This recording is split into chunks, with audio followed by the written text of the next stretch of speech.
Indian constitution ని ఎందుకు one of the best constitutions of the world అని అంటారు? What is so special about Indian constitution? Welcome to inside dose. ఇక్కడ మనం కాన్సెప్ట్స్ని confusion నుంచి క్లారిటీలోకి తీసుకొస్తాం. ఈ రోజు నేను ఇండియన్ కాన్స్టిట్యూషన్ యొక్క 5 సేలియన్ ఫీచర్స్ గురించి మాట్లాడబోతున్నాను. ఫస్ట్ సేలియన్ ఫీచర్ వచ్చేసి లెందియెస్ట్ రిటన్ కాన్స్టిట్యూషన్. ఇప్పటి వరకు ఉన్న కాన్స్టిట్యూషన్స్లో ద లెందియెస్ట్ రిటన్ కాన్స్టిట్యూషన్. ఎందుకంటే వీ హ్యావ్ డైవర్సిటీ. మనకి డిఫరెంట్ కల్చర్ ఆఫ్ పీపుల్ ఉన్నారు, different language, different religion. So framers అన్ని డీటెయిల్గా రాశారు. No confusion, only clarity. Second salient feature వచ్చేసి federal form of government with unitary bias. అంటే మనకి centre government ఉంటుంది అండ్ స్టేట్ గవర్నమెంట్ ఉంటుంది. కానీ ఎమర్జెన్సీ లాంటి సిచ్యువేషన్స్లో సెంటర్ గవర్నమెంటే మోర్ పవర్ఫుల్. అందుకే federal structure with unitary bias.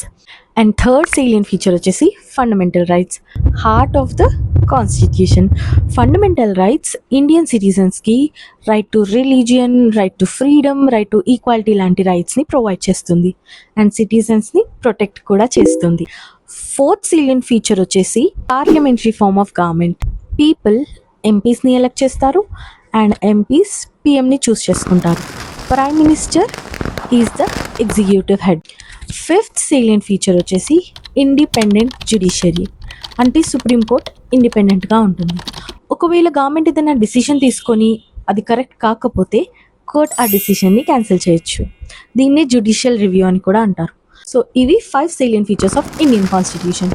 మీకు తెలిసిన సేలియన్ ఫీచర్స్ని don't forget to share in the comments. Also don't forget to follow inside dose.